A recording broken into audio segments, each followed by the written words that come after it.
Hello, everybody. Thank you for tuning in once again. This is your host, Chris Baker Jr., and you are listening to the podcast Tell Me Your Story. Today's special guest is Naomi Twine, correct? Is that how you say it? Twine, like Twine, the okay, string. Twine. And today, we're going to hear her story. And just like how we always do, we're going to jump right into this and go to the very beginning. Where did childhood, how was your childhood starting off, growing up? I am one girl among four brothers. I have four brothers, two older, one twin brother, and then a younger brother. I think I was pretty much a tomboy growing up. Loved trying to keep up with my brothers and that kind of thing. Enjoyed sports a lot. I played basketball, ran track. There were even times I would try to get out there and play football, touch football with my brothers and their friends. So very athletic, competitive. I love to win. One of my favorite sports in actually in grade school was dodgeball. Love playing dodgeball. Grew up in a neighborhood that was pretty much multiracial. Lot of kids around. We enjoyed being around each other, playing sports, riding bikes and things like that. Things that all kids did growing up. So yeah, my growing up, my childhood was pretty normal. There were some instances at times, maybe some racial incidents and things like that, but nothing that was too often, I would say. So yeah, pretty normal childhood. Uh, I can kind of relate because you said four brothers, correct? Uh huh. To me, I have three sisters. So growing up, Okay, yeah, it's the opposite. growing up, Although you were the only boy. having two older sisters, and then one Yeah, I younger. bet you they bossed you around a lot too, didn't they? Oh yeah, when they would, you know, trying to be the man of the house, the boy of the house, when they would start strapping and having a cat fight, I tried to get in the middle between those a couple times, and it didn't. Uh-huh. You They probably got some practice. Yeah, it usually didn't turn out too well for me. As for them, it was all good. Yeah. I usually would walk away with a goose egg on my head, just trying to break them guys up. But I totally could relate to that. Like even childhood, I'm just glad I grew up in a time where technology didn't really exist. It was on the peak. It was starting to get there, but Yeah. everybody, like you said, we were outside. We're just outside enjoying life, playing kickball, football. Yeah. That's how it was for me growing up. Yeah, back in the 60s, it was, and that's what our parents told us to go out, just go outside and play. And back then too, you could be outside from sun up to sundown and not have to worry. We probably shouldn't have been, but we were all over town riding our bikes or walking or going here and there, and no one had to worry about getting kidnapped or all that kind of crazy stuff that goes on now. So actually, there was a level of freedom just to be a kid and have fun and not have to worry about some of the craziness that we got to experience now. So yeah, I think that was the probably the most fun. Just being able to just be outside, just kind of doing what you wanted to do. I often hear some comedians, especially Black comedians, talk about growing up. We were, if our neighbor saw us doing something wrong, they could whip us, and then when we get home, we get another whipping. So it was a community thing that neighbors watched out for the kids in the neighborhood, and if you got in trouble or somebody saw you doing something, like I said, you can get a couple of whippings for doing something wrong. So it was just that community type neighborhood growing up. I remember just going downtown, which was several blocks from home, and just being all over town and just probably doing some stuff we had no business doing, but Exactly. Like that's yeah, like when I think about childhood, man, was like the way I describe it to the younger generation. A lot of people, yeah, I think to myself like sometimes it feels like a dream. It's just yeah, because because Yeah, think it doesn't, yeah, it doesn't seem real. Yeah, I'm a single parent. I have one daughter, and she grew up in the 90s.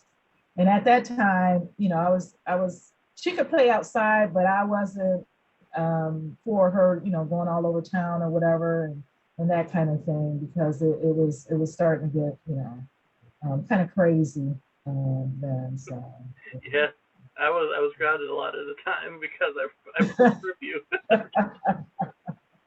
I broke yeah, that. I didn't get there exactly when the street lights came on. yeah.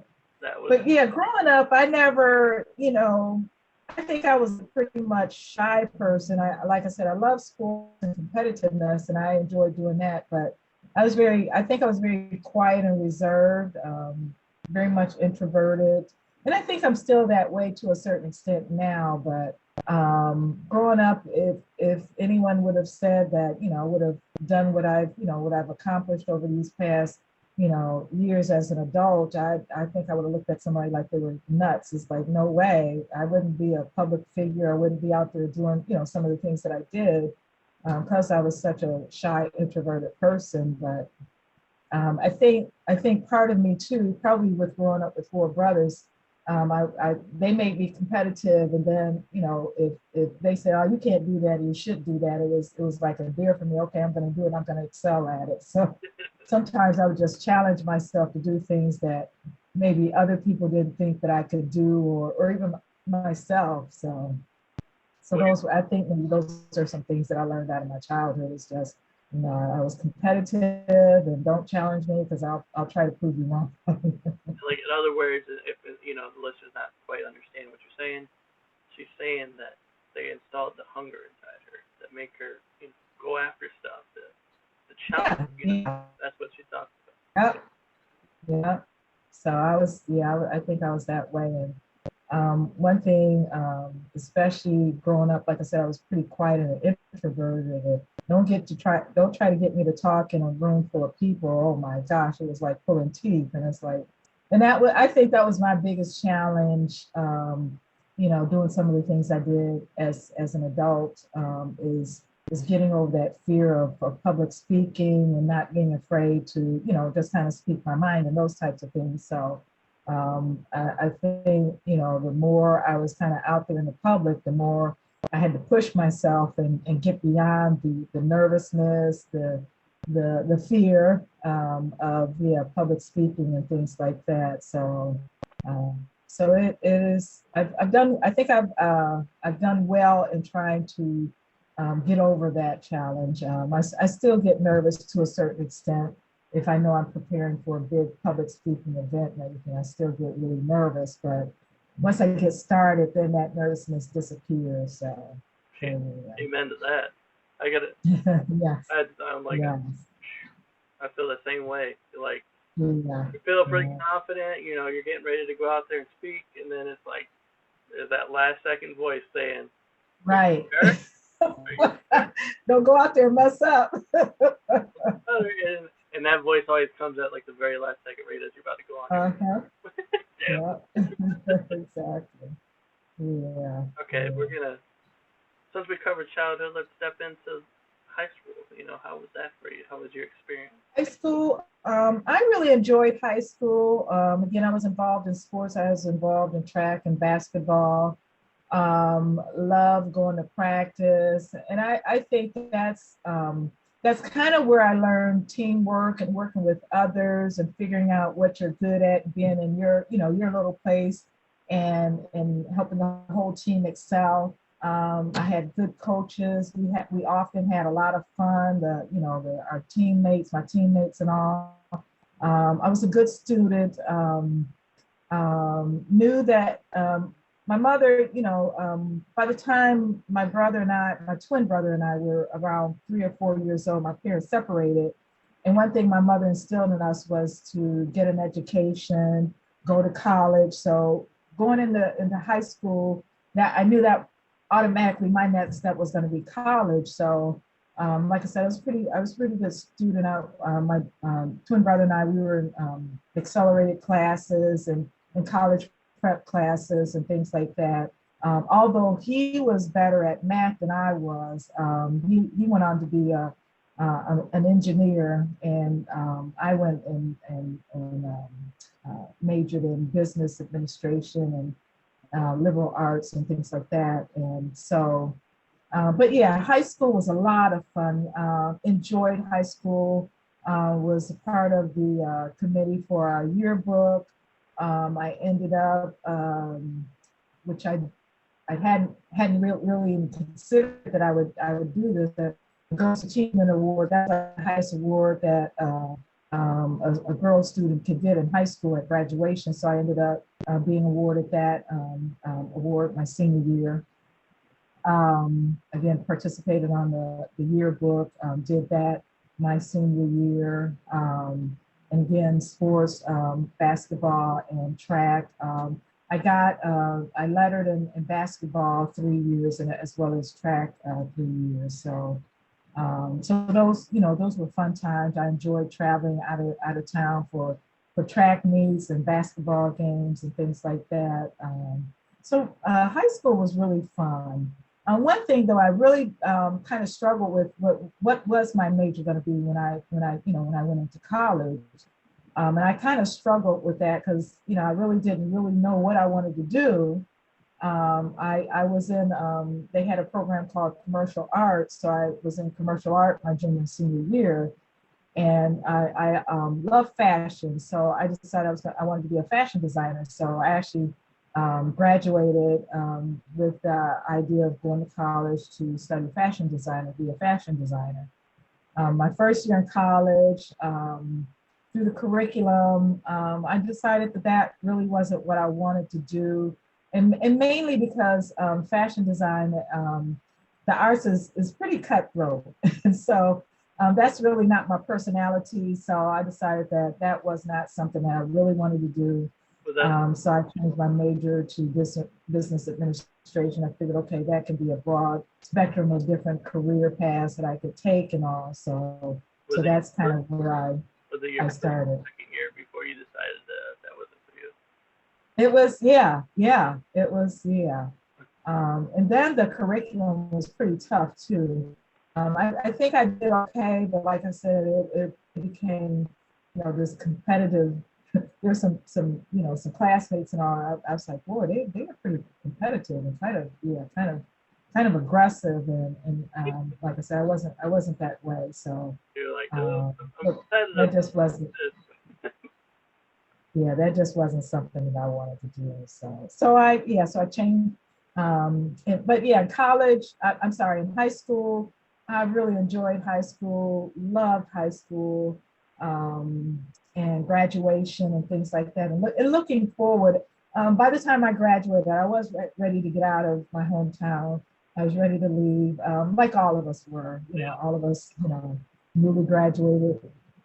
My brother, my twin brother, he was ready to go to school and everything too. So yeah, we looked forward to graduation, spending our last summer here, and then going off to college in the fall. College life was fun too. I really enjoyed it. Probably enjoyed it too much. But college life was actually, that was the first time I think going into a major city and getting exposed to so many different things. Where'd you go? Pardon me? Where'd you go? What college? I went to the University of Cincinnati. So going there, one of the things I decided to in high school, I wanted to get as far away from home I possibly could without being out of the state. And Cincinnati was basically that place. They actually had a good design program there too. So that's where I ended up. It was scary. On the one hand, I wanted to go, but then scary, going so far away from home and being, the only person, I didn't know of any other students going to Cincinnati. So it was just going into a whole new environment, campus life and everything. So I guess that was one of the things too about me, always challenging myself to do different things and those things that, someone might say, well, you're going to end up back here in Sandusky and whatever. So that was a challenge in and of itself, going to school in a totally different place where I didn't know anybody and so far away from home. It was exhilarating and exciting on the one hand, but scary on the other hand. So, but I did well. I met some friends there, kind of connected with people, and really enjoyed my college life. And then, like I said, I changed majors and all, and ended up, I knew I didn't want to come back to Sandusky, so I ended up getting a job there. While I was in college, I had some part-time jobs in retail. Then after graduation, I got a job working at a bank, which I really enjoyed. I enjoyed working. It was in downtown Cincinnati. First National Bank no longer exists, but it was a pretty big banking institution at the time. So had a really great experience there, and enjoyed working in downtown Cincinnati and those types of things. So that's kind of, my high school and my college years. I was doing really well at the bank, and then I got pregnant, and so I ended up coming back home because my daughter's father, his family was here, and he was moving back to the area, and then my family was here, so ended up coming back to Sandusky. And I figured, okay, I'll see how this works out. Had no desire to be back in Sandusky. I lived in Cincinnati for about 9 years after I graduated from high school, and moved down there to go to college, and then stayed down there, lived down there about nine years, and then Let me moved step back in here here. for a minute. So living in Had my daughter, lived in and then I was thinking that my daughter's father and I would, we'd end up together, get married, and start a new life together. That didn't work out. At the time, of course, I was very disappointed, and when that happened, I was like, okay, I need to figure out how to get out of Sandusky, and then I ended up actually working part time at one of the local credit unions, and then ended up working full time at the veterans home, and kind of got comfortable with a good paying job, benefits and all, and a job I really enjoyed. I started out in the HR department, working as an aide in the HR department. So I kind of settled down and stayed here in Sandusky. Enjoyed, working at the veterans home, rose through the ranks there. Started out, like I said, as a personnel aide in the HR department, and then got promoted after a couple of years in the HR department. Got promoted to executive secretary to what at the time the assistant director of the home. Did that for a few years, and then got promoted to work uh, for the superintendent of the home. Did that many years, and then after doing that for so many years, I wanted another challenge. So um, at that time, we were kind of going through superintendents, and I just kind of wanted to change of work. One of the newer superintendents that came in, he promoted me to chief of staff. Did that for a couple of years. Then that superintendent didn't stay very long, and another superintendent came in. I became veteran relations coordinator, and then that superintendent didn't stay too long, and then I became chief operating officer and did that for a few years. And kind of getting back to my daughter, raised her again as a single parent, working full time at the veterans home. When my daughter graduated from high school, I was kind of an empty nester. I think I went through a period of depression. I was like, oh my gosh, what am I gonna do? She was my whole focus and everything. My reason for excelling at work and all, because I wanted to provide a good life for her. She went off to college, and I was pretty much lost that first year. And then I decided, okay, let me figure out what else I want to do. So I kind of looked for public service. I learned to love public service working at the veterans home. Hold on, wait a second. So yeah, So serving those are before we go we any serve.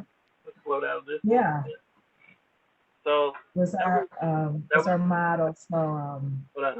That was the first time that you had that freedom since were in college. Yes, yes. This kind of So too, at that time, I could have, I could have moved. I could have moved away from Sandusky again, but I came to really enjoy living in Sandusky, and that's my hometown. I created and made a wonderful life. So I saw in the newspaper. Um, First, it was the Underground Railroad Association. They were looking for, they were advertising some things they were doing in the community. So I contacted one of the commissioners at the time because he was kind of quoted in the newspaper article. So he put me in touch with the people that were running that. So I kind of joined that Underground Railroad Association and actually became vice president and then president for a while. And then from there, I was looking for something else to do. So I volunteered for the City of Sandusky's Charter Review Commission committee. In 2010, they do that every 10 years. They look at the city's charter ordinances and things like that to see if there's any changes or anything like that. So I became part of that committee. And then after that was done, I did that for several months. And then after that was done, I was looking for something else to do at the city level. So I volunteered to become part of the Human Relations Commission. And that dealt with, kind of racial discrimination issues in the community and all. So I did that for a little while. And as I was doing that, I became chairman of that committee. So I started attending the city commission meetings on a regular basis. In case something came up at the commission meetings, then maybe the Human Relations Commission could address it. So I started attending city commission meetings, and the more I attended them, the more I guess disappointed with the way they were running things, the city, the direction we were going in. It just felt like, and it seemed like each of those commissioners had their own agenda. Seemed like they couldn't just work together and come up, with a cohesive strategic plan and, figure out how everybody can be on the same page and move in the same direction. Hold on, I want to ask you a question since we're like there. During that time period, it felt like when I was younger, it felt like for a while they didn't want to bring nothing to Sandusky outside of Cedar Point, and it felt like for a long time, any idea that was ever brought up about possibly bringing something, like a Kalahari or something like a major attraction at one time, was kind of shot down right away. Like whoever was in the office at the time just was not having it. They just wanted to keep it a small town. And I think a lot of people have forgotten about that actually, that are from Sandusky, that how at one time it was just really nothing here. And now we have what, Chick-fil-A, we got Kalahari, we got Red Lodge, we got all these different luxury places, and it's like exactly. And it's exactly to grow. It's like wow. Yeah, and I think kind of revisiting, some of the things you talked about is that, I think the leadership, when the auto industry, kind of tanked and went down and we lost all those, the factory work and the good paying factory jobs, that's when people started leaving the area. And then, then as trying to figure out, okay, how do we bring people back? How do we keep people here? Kind of like you said, there were people that just were shooting down different ideas and things because they wanted it to remain a small town, and that was kind of not the direction we should have been going in or thinking about or wanting that that small. I think the beautiful thing about Sandusky is that we still have that small town flavor, that feeling, and cost of living, but we're really close to some of these major, within decent driving distance to a lot of our major cities. For a long time, I think a lot of people would sometimes live in the Sandusky area, but maybe commute to Toledo or Cleveland to work, and so again, kind of just looking at the natural resources we have, and the things that we can used to draw people here because people always came for the lake, come to Cedar Point and things like that. So looking at how do we take advantage of those things and build up, our tax base, our economy to, draw people in, more and more people to do those things, and how we can make those things work for us and not against us, again, because somebody doesn't want us to grow or someone wants us to remain a small town. And those just aren't the things that we need to have, going for us if we're gonna draw people into the area, whether it is just if we're gonna just be a tourist attraction, there has to be other things than just Cedar Point or the waterfront to draw people, because we want them, to stay, several days, spend money, like you said, the Kalahari and things like that. That draws people to the area. And then, some of the other things, the sports center, the sports force center and all, it just brings people. We realize, okay, we need to bring people here year round, not just, during the warmer summer months. We need to have, again, those tax money coming in, supporting, road works, sidewalks, and, the schools and things like that to help, keep, kind of like Bowling Green. They got the college there. It's a wonderful, smaller community, but because the college is there, there are people, students coming in and spending money and things like that. And Sandusky can just be this wonderful place, still that have that small town flavor, but so many wonderful things to do and take advantage of. And I think that's getting on commission, kind of, getting back to me wanting to do something for our community, kind of seeing the dysfunction. Some of those commissions have gotten mad at me because I called them dysfunctional, but it was dysfunction that was going on. Again, we just didn't have anybody that could, bring people to bring the commission together, have a city manager that kind of understood some of the challenges that we were facing by the time I got elected onto city commission. So it was me kind of, lamenting the fact that there's so much that we could do in Sandusky, that, we need leadership that can capitalize on that, figure out a way, how we can do those things. So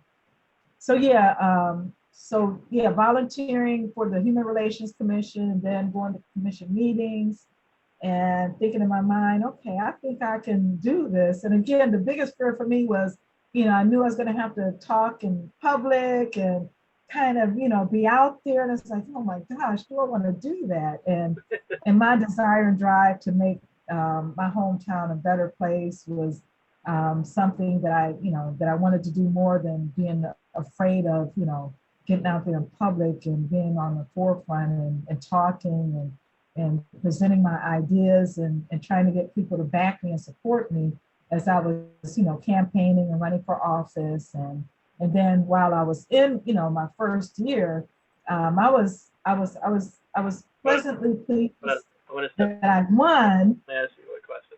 Not to cut you off, but kind of go into detail how it was running for office. And because you said you were shy, you weren't really much of a public speaker. So kind of go into detail so the listener or watcher can kind of get a feel for that, understand. Yeah, running for office. Actually, one of the things that was helpful is that one of the commissioners at the time, I knew her because she worked at the Veterans Home, and so she kind of saw me attending meetings, and I would just kind of talk to her a little bit, off the record or whatever about her experience on commission and things like that. And so she invited me to a community gathering. And so by that time I figured, okay, I think I'm going to go ahead and run. But I still hadn't made a final decision. So I went to this community gathering, and she kind of introduced me. And and at that time, no sitting commissioner would endorse someone that could possibly be running. I guess it just wasn't what they did before, but she introduced me, and she said she endorsed me to run for city commission. And so I was like, okay, I'm committed to this thing now. She's endorsing me. I'm kind of out there.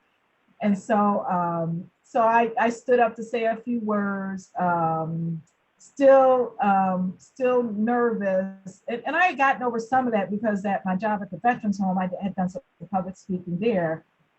So, doing that kind of helped me out. But it was also something that I knew that I'm gonna have to, get better and better at it every time I'm out there. So I was thankful for the opportunity to speak, publicly at the time, because I knew, that was just something that I'm just going to have to do and get over my nervousness. So she endorsed me, and so from that point on, I had to figure out. I never ran for office before, and trying to figure out, okay, how am I going to do this? What do I need to do, and things like that. But there was, to my favor, there was a newspaper article from that community event that was put in that, that Farrar was actually the commissioner at the time that endorsed me. So there was a picture of me and her in the newspaper, and Farrar endorses Twine, and there we go. So that kind of, that was very helpful for me on the one hand to, starting to get my name out there. And then I had so many people supporting. It was, people was like, yeah, you should do that. You'd be great. And, several of the other commissioners supported. And, so I was off to the races there. I had to, of course, all commissioners, we have to get so many people sign up petitions before we could officially run. So I'm out there trying to get, names on my petition, doing some door to door and going to public events, and friends had events that they were doing. So I asked them if they mind that I come bring my petitions. They were like, sure, go ahead, no problem. So that was, it was nice that people, they were, I think maybe too, because, I was younger, and then I was African American female, and I think I was just a little bit different from the average, typical white male running for that kind of office here in Sandusky. So I think people were ready for diversity, more diversity. Of course, there was diversity at the time on the commission that I ran, but I think people, and I think that was helpful too. So people are used to seeing a diverse commission, so that was helpful. And I wasn't trying to, come in trying to make major changes, but I do know that we needed to make some changes at that time. So I ended up getting elected, and at the time there was the first Black city manager. Unfortunately, I think that she was just not the right city manager for what I thought we needed to have at the time. So there was a little bit of, me looking at her, as well as some of the other commissioners looking at the direction that the city was going in, and how do we make those changes, first without changing the city manager, and then coming to the conclusion that we probably needed to have a different city manager in position. So coming in as a new commissioner, making a major decision like that, it was very difficult. Me being a Black female, and then me making the decision that the Black female city manager needed to go. I was not very popular in the Black community when I made that decision, because they were a big part of me getting elected that first time. So that was a major difficult decision that I labored over. But then I said, I had to, I think part of myself, part of me challenging myself to get beyond, naysayers, is that not that, I disliked the person, the city manager at the time on a personal basis. For me, it was just business. And so I had to separate how I felt personally about her versus the business aspect and where I thought the city needed to go. So once I made that decision and made up my mind, okay, this is the direction that I think we need to go, and I'm on board with finding another city manager and things like that, I had to, kind of psych myself up, for the pushback. Although I didn't know it was going to be as hard as it was, I really got some of the Black members of the community. They gave me an earful. I'll just say it that way. And many of them regretted supporting me running for commissioner. And so, I had to realize that, that was going to happen. But I didn't realize that I didn't know it was going to happen to the extent that it did. So I had to kind of put blinders on and remember what my focus was. It was for the community as a whole versus, segments of communities or demographic. Although knowing that I represented, the Black part of the community and the female part of the community, I had to understand that, there was going to be some pushback.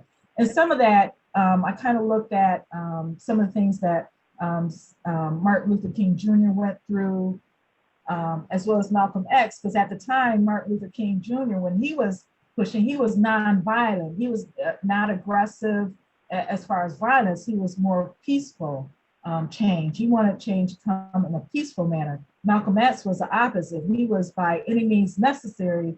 He wanted, the Black community, to excel in more of an aggressive and at times a violent manner. So I had to look at, that dynamic there that Malcolm X and Martin Luther King had.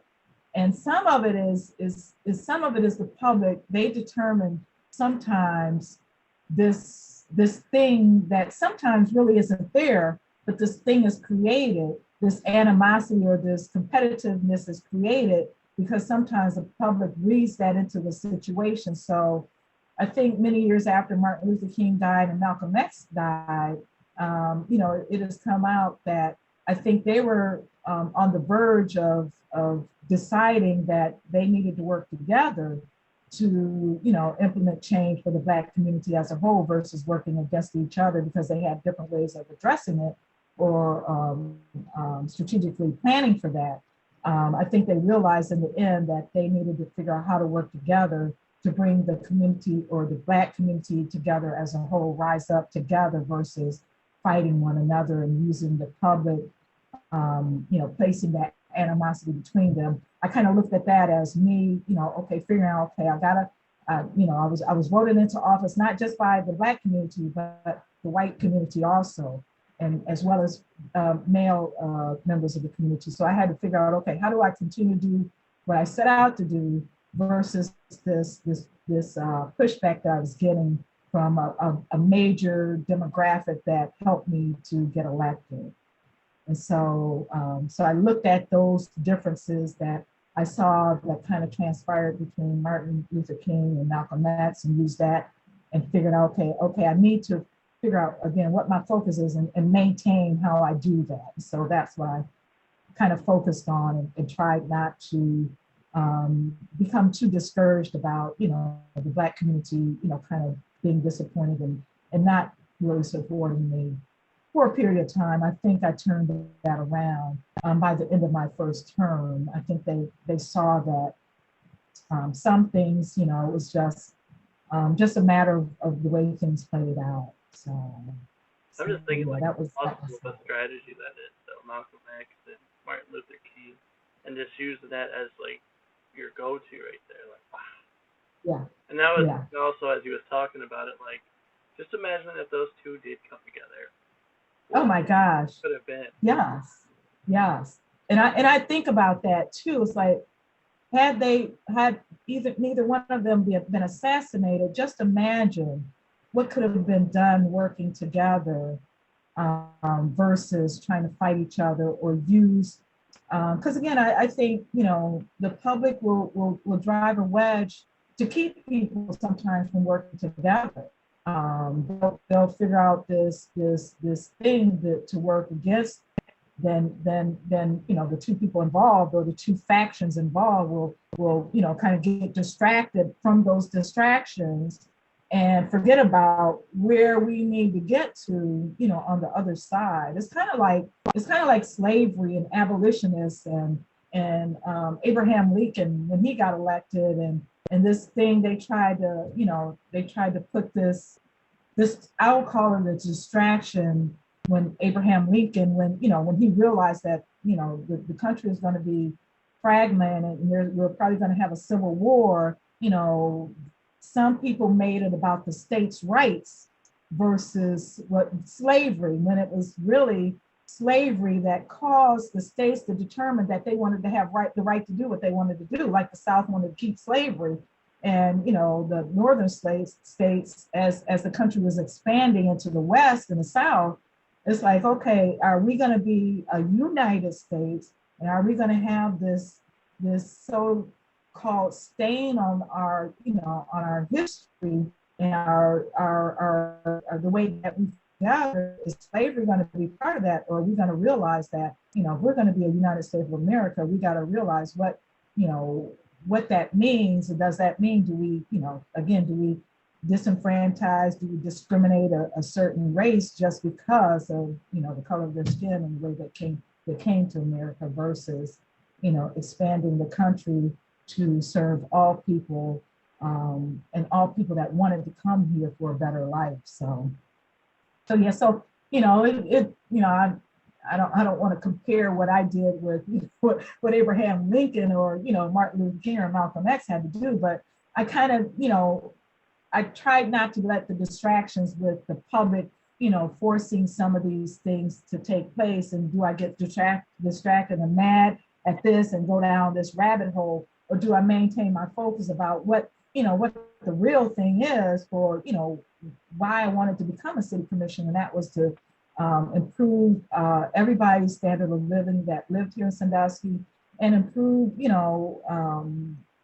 our quality of life. We want all of our neighborhoods to be nice. We want to have nice streets. We want to have nice sidewalks. We want to have a tree canopy. We want trees and just good schools and things like that. So that's what I had to maintain my focus. What I add up here too is, like you were saying, like I don't want to compare myself to them. But don't do that to yourself. I'll help you out real quick. You left your mark on history. You did your thing. You left your mark on history. It may not seem like you did, but 100 years from now, people are going to be doing their research on you, looking you up, and like, wow, she was the one that started it. She was in there. She was doing her thing. Yeah. I mean, you probably already get that now, but again, while I was doing it, that was the farthest thing from my mind. And probably a good thing, because that could become a distraction. Whereas some people get, are however they come into being in some type of leadership role. I didn't want to think more of myself than what I believed that I was there for, and I tried not to. My daughter said something to me, when the Sandusky Register did this last article about, what my future holds for me, and she said something to me, kind of what you were saying. I forwarded the article to my twin brother, and all my brothers, but my twin brother, he teased me, and I thought it was really funny, but he wanted me to be clear about what he really meant, because I was born first. I was about 3 minutes before my twin brother, and so he kept up with me with everything that was going on, and he texted me back. He made a joke about, yeah, I kicked you out of the womb first because I knew that you were destined for great things, and so I thought that was really funny, and I thought it was funny because we always laugh and joke with all of my brothers, but. He said he kicked me out of the womb first, which was, nobody, I guess neither one of us knew who was going to be born first. But anyways, I laughed at it. But then he followed up with another text. He said, I want you to be clear about what you've done. You've created a legacy in Sandusky as to what you've helped create there. And I thought about that. My daughter kind of said the same thing. So I try not to, really look at that, because I don't think, and maybe because, MLK, Malcolm X, they were martyred and things like that, but, I don't want to be martyred or anything like that, because I think there's still more work to do. But I am proud of the legacy that I've created. I guess if anything, that's what I would want to share with, especially other young women, women of color, that we can do anything we set our minds to. I think, especially as women, whether you're a woman of color or not, we tend to sometimes be disregarded, or people think, oh, we don't know what we're talking about, or we don't have that experience. And so I want other women, women of color, to realize that we can be movers and shakers. And I mean, we help bring life into the world. So we can do, yeah, we create life. And so we can do pretty much anything. If we can do that, who says we can't, be president of the United States of America? Who says we can't, be a city commissioner and kind of help work with others to implement change in a community that was going down quickly, and not in a good way. So, yeah, that's the message I really want to get out there, is that I want young women to realize and know, that we can do anything, and don't be afraid to change your mind. I got a couple of young ladies that asked me to kind of mentor them along, and it's so funny. One young lady, she called me almost in tears. This was a few months ago, when I was still commissioner, and she called me in tears because she was attending a meeting and she had so much to say, but she got so tongue tied. And I told her, you got to push through it, because I said I was the same way. There were times I just couldn't get anything out, and I was scared to say anything. I said, you got to push through that, because there's going to be a point in time where you're going to be fine. It's going to roll off your tongue, and you don't have to do it like everybody else, always talking and got something to say. One thing that I was fearful of at first, but people come to respect and admire me for, is that I didn't talk a whole lot. But when I had something to say, I would say it, and people respected that, because I always tried to be fair and not just jump on somebody and kick them while they're down. It was like I just tried to be fair. Yeah. So. And that's written too. It's like that's how it's supposed to be. The why. That's how it's supposed to be. That's what it says in Proverbs. that's written. Not to preach or anything. The truth. Yeah.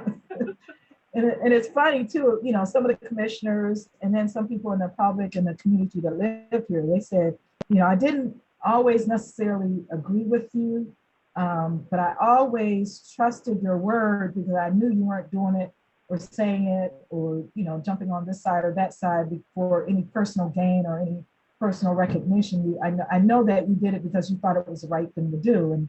And that was, I guess that was one of the things that I'm really proud about, is because, again, I don't want to do something or support something because I'm getting something out, personal gratification or whatever. I just want it to be the right thing for the community as a whole. And some ways that I voted, like the current city manager, Eric Wipser, great guy. And I knew it coming in. As we were considering hiring him, I knew, okay, we got to get him here. And it's funny, and he kind of teases me now, but we were voting on his contract. And there was something that I was a stickler for. I wanted him, and I pretty much was pretty confident that there was no issue about him going to get voted in. I think everybody liked him and wanted him here. But there was one part of his contract that I didn't agree with. Not because I didn't think he deserved it, but it was because I thought that the community as a whole, here's this guy coming in who's saying he can do all these things, but to a certain extent too, you gotta prove it too. So there was a part of his contract, which is a normal part of other people's contracts, CEOs, they're going into a new place or whatever, and probably some city managers in larger places. But there's a part of the contract where the city was going to buy a house for him and pay the mortgage, and he would be able to live there as long as he was a city manager. And I just didn't agree with that. I said, okay, we got a lot of people in this community who would love to have somebody pay for their mortgage and things like that.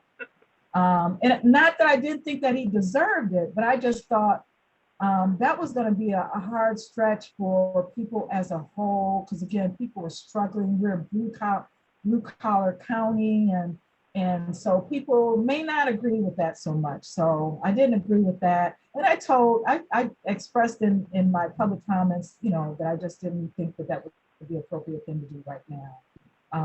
But it was, yeah, I think there might have been one other commissioner that did vote for it. So the majority of the commission supported it. So that was approved. But he has been, he's been a lifeline for the work that has been done in the community. So.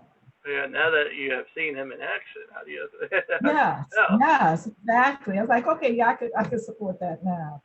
And he and I, we're great business friends, and I trust his judgment call. Now, yes, there have been some things we've had to, the commission as a whole and myself, there are some things that have come up, but I know that I could go to him one-on-one and say, hey, look, this, I want you to do this or change this or consider, these things, because I think, this is something that we need to do. And he has enough respect for me that he knows that if I'm saying those things, that there's a reason for it. And it's not a personal related reason. It's a reason that, again, affects the community as a whole. And that's how I always try to do my work, whether it was for Sandusky City Commission, what I did at the Veterans Home, things, because I think being a public servant, it has to be for the public as a whole, and not versus not one individual, one constituent, or what I might gain out of it. It has to be something for the public as a whole. How do you feel after it's all been said then? I feel, looking back on it, these past couple of months, I feel good. I feel good. I feel good about what I've done. I feel good about what I could possibly do moving forward. I'm still kind of trying to figure out what it is that I want to do moving forward. But I'm so grateful that I had the opportunity to do what I've done. And I think back to, going back to me being fearful to talk in public, to do some things. I'm glad again that I challenged myself to get beyond that fear, because I think that I've done some really great things for Sandusky. And yeah, you mentioned, it was funny, a few years back, I was, the house that I bought many years ago, it has a beautiful fireplace in the living room, a non-working fireplace, it's decorative, but it has a nice wood mantle. And over the years, there are kind of like cracks in the mantle where the planks come together. And so I had this ID badge. When I lived in Cincinnati, I volunteered. The National Governors Association had in 1988, they had their convention there. And so I volunteered. So I had this ID with my picture on it from 1988 National Governors Association ID card. And I pulled it out, and I was cleaning or doing something. So I was moving it around on the mantle. And it just so happens that, of course, an ID card is slim and narrow. So I was moving it, and I put it down to clean up what I was doing, and it went right through the crack. And I was like, oh my God. So I kind of laughed. I was a little mad, and then I laughed at myself. I said, well, 100 years from now, when somebody's tearing apart this house and they see that ID, they might decide to look up and see who Naomi Twine was. So it was kind of funny what you said. And then I told my daughter, and she actually took a picture of it, so I got a picture of it. But she said, well, look, Mom, don't be mad, because yes, 100 years from now, somebody might be tearing up the house and find that and wonder who was Naomi Twine. And so let's just hope yes, have a keyboard and try to bring it back. Hopefully it's not enough people, okay? They'll be trying to stir up your spirit. Yeah, but I'm grateful. I'm just really grateful for the experience that I've had, what I've been able to do. Right now, I've had a couple of boards reach out to me to serve on their boards, the Second Harvest, food bank. Right now I'm volunteering for them, and they actually, I think a couple, I didn't open up the email. They sent me an email officially extending an invitation to become part of one of their boards. So I'm excited about the future. I think, again, going back to what I did at the Veterans Home, serving those who serve, a life of service is what I want to do. I want to help improve people's quality of life.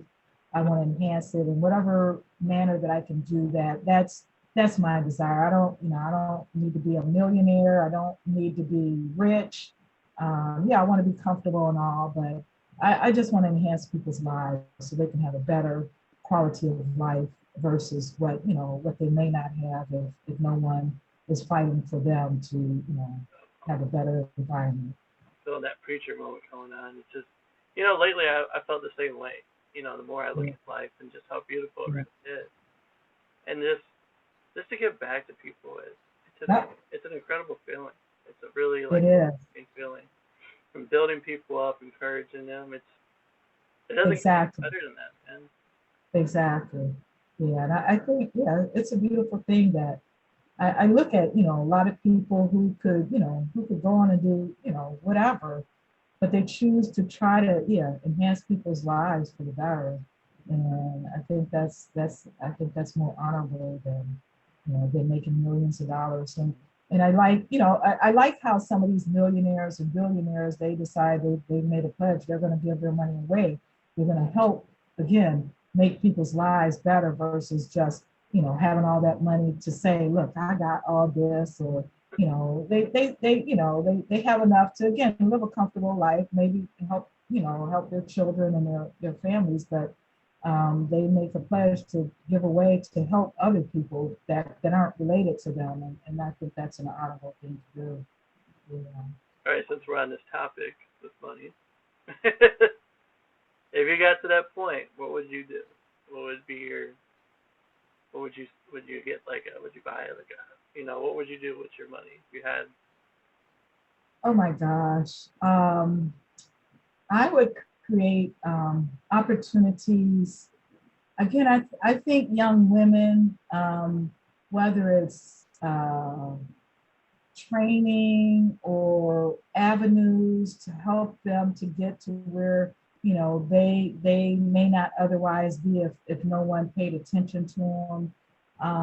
A lot of for myself, kind of looking back at kind of in high school when I didn't really know what I wanted to do, and went into fashion design.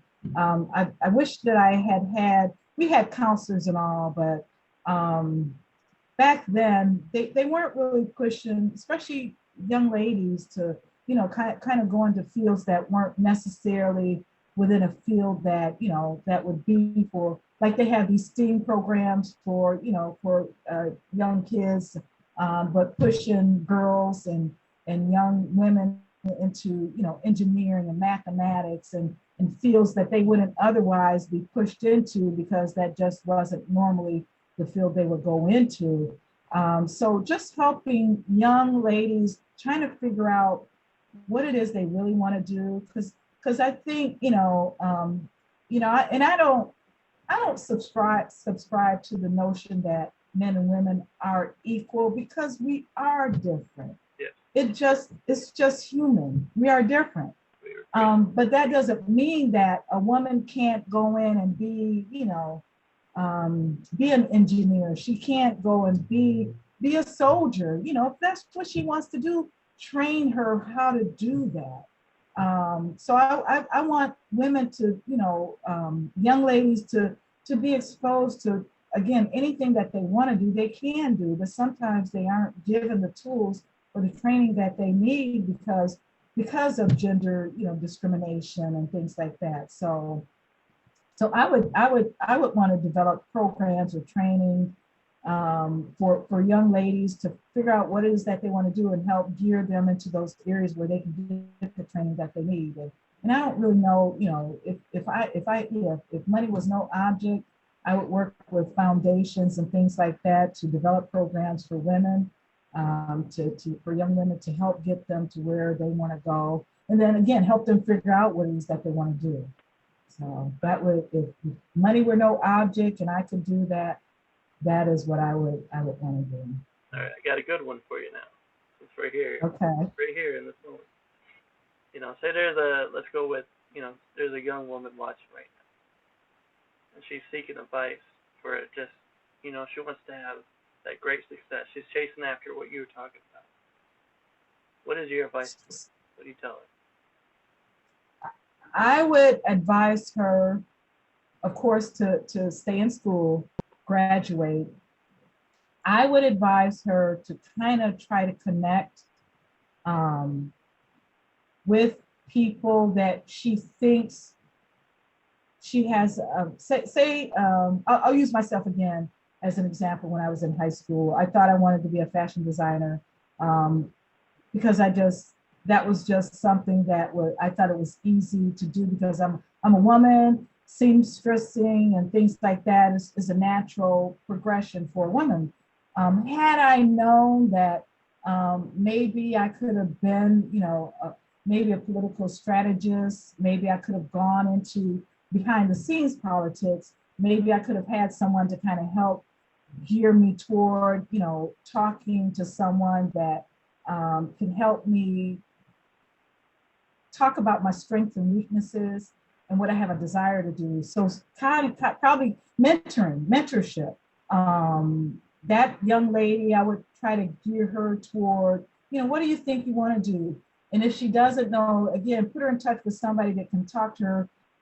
Maybe in emotional intelligence, a lot of times people talk about, getting to know what, your personality is and gearing someone toward that type of mentorship and figuring out, taking some training, some things like that with emotional intelligence, kind of help gear that person toward, okay, this is my personality trait. This is kind of how I am. Let me figure out how I can use that, whether it is I want to be a fashion designer or a political strategist or run for office, be a teacher, a professor.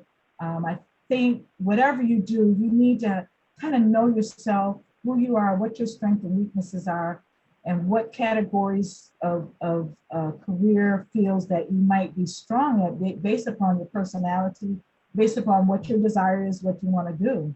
So mentoring, helping people to figure out their personality traits, their emotional intelligence, what they would be good at, what they may not be good at, and then getting them in touch with a diverse, say I could have gone to New York and spent time with a fashion designer, and gone to a college and spend time with a professor who does things as a professor versus, some of those things that I might otherwise have been interested in and not really known it because I didn't really know, people were, you're so good, you're dressed so nice and you're good, you draw good and you're so, people were telling me that. So I'm thinking, okay, I need to go be a fashion designer when, I have other traits that, that I was good at, but didn't pursue those until, much later in life, until I'm trying to figure out, again, giving back, again, I learned that from working at the Veterans Home and getting in touch with veterans that came in there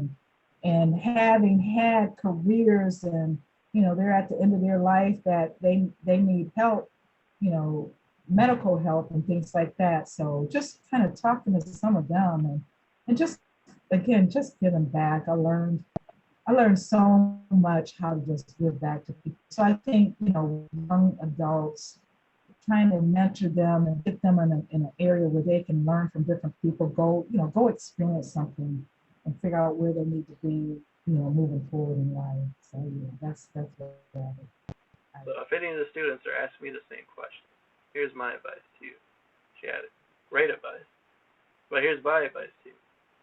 So you're not quite sure what you want to do for your dream. Make sure it's something that you love doing. As you're going and you're pursuing what you want to do for a career, make sure it's something you love to do. Don't just go after something that someone's telling you to do. Make sure it's something you want to do. And then when you choose that career field, go and look up on YouTube or look up the people that had dominated that field and see follow their strategies. Kind of like how she did. But Martin Luther King, Malcolm X, that's how she Yep. was in her field. That's how she was doing so well. Now do the same. Yes. Look for the people that dominated that career field. Once you do that, you kind of get a better understanding. Then, Yep. here's another thing for you. A lot of people won't tell you to do this. But look for people in your community. People that are doing the same exact thing as that career field. Yes. Use them as a mentor. And then that way Yep. you have a better understanding of the world around you. That way you don't have to wait for years to come. And now, Yeah. then That's you it. that in advance. And you'll be ahead. That's it. I love that. I love that. Oh my gosh. I'm kind of glad we didn't have the technology that we had when I was growing up, because I wouldn't have learned to be, an athlete and things like that. But had we had the internet when I was in high, oh my goodness. I would have been out there, yes. Because I even do that now. Yeah, I do that now is just, yeah, I'll go on and like, okay, what is this all about? Or if I don't know the meaning of something, I'll go check it out. And yes, yeah, YouTube is, yes, it is something else. So even what you're doing, your podcasts and things like that, awesome stuff. Yes, yes.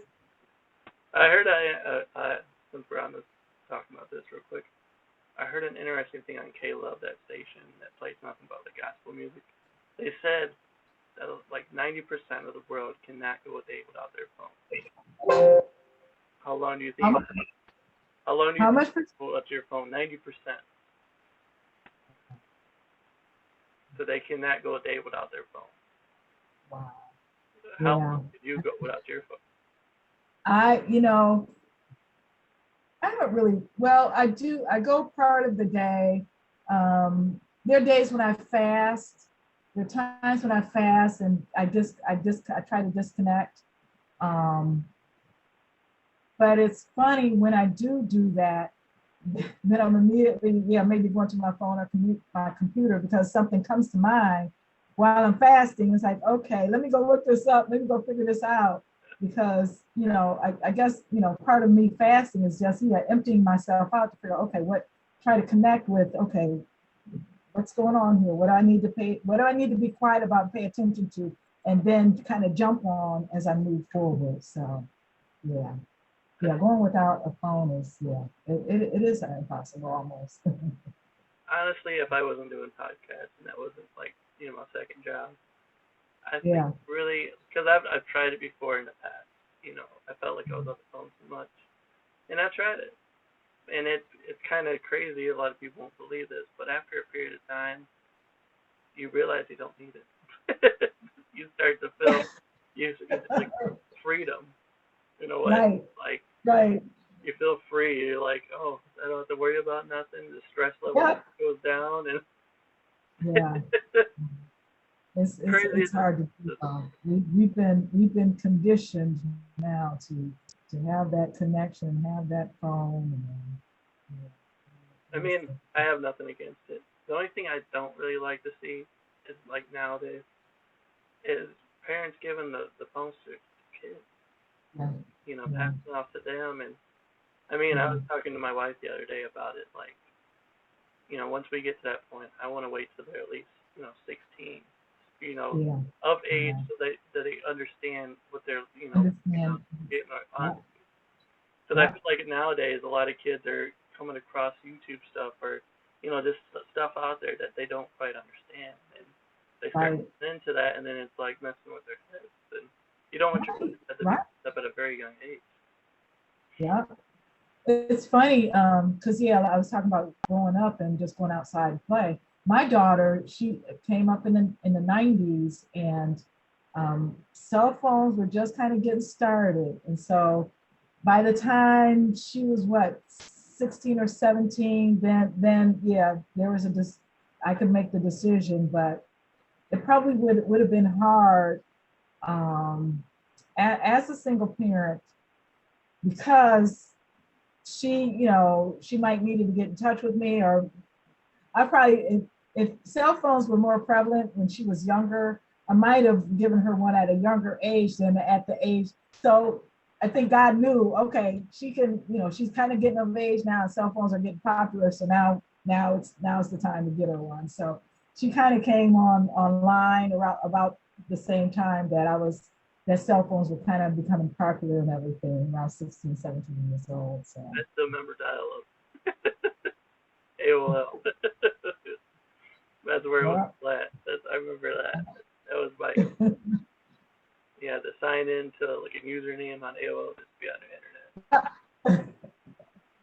You had your It little. is something how technology has just advanced in leaps and bounds over the past few years, and it's amazing. It really is amazing. We're gonna live in a time where we see flying cars, right? Yeah, yeah, We're there. yeah, yeah. Well, I guess it is fortunate, but you just got to figure out, you know, and I guess that's where some things just we're, we as human beings can't keep up with the technology because it's just advancing and advancing and advancing. It's crazy. It's crazy. It really it is. It's crazy, but it also is a blessing at the same time. Because like Yeah, you said, you get these ideas. When you said you were yeah. fasting and you want to look up something, you could look up something in a second. But you Right, go back in time, you used to have to go to the library to look up stuff. right. It's like it took time. You gotta do a little extra work to, become educated or yeah. So the world that we live in is so different. It really is. So, gosh, I quite honestly, I don't even know if I would want to be a parent now, a new parent now versus what's going on in the world. It's crazy. So, and my daughter, she'll be 33 this year, and she's not thinking about any kids. I'm like, oh, I really want to be a grandmother, but I don't know. It's just crazy times, crazy times. All right, as we wrap this thing up, I just want to say thank you for coming on the podcast and telling your story. Well, thank you very much. I appreciate you. I know for a fact that the people that are watching and listening right now were inspired and moved by your story. Just and they probably learned a lot too. I hope so. I guess I look at it this way: if I can help one person, that's one additional person that I didn't help before. So, uh, you know, um, whatever I can do to help somebody and encourage someone, yeah, to move forward or get beyond that wall. Hopefully, I've said something to yeah encourage someone to. Oh, you did. Whether it's You male did. or female, it is because nowadays sometimes our challenges become so sometimes we feel insurmountable, but where there's a will, there's a way. So if I can help somebody create a will, I'm all for it. Yeah, amen to that. Now, if anybody wants to reach out to you, how do they contact They can reach me at my email address, and it's twinenaomi@gmail.com. So it's my last name, first name @gmail.com. you? All right. Is there anything else you want to share before we sign off here? I just want to thank you again for reaching out, and like I said, hopefully I've said something to encourage someone. And if you got questions, please reach out to me via email. I'm happy to talk to anybody. I'm on LinkedIn also. Of course, that's how you and I kind of connected. So they can't be afraid to look me up on LinkedIn and connect that way or via email. Um, I am, um, I'll put it this way, because I'm a strong woman of faith. Um, I hope and I do believe that there are probably more people that I've helped that I may not even know right now.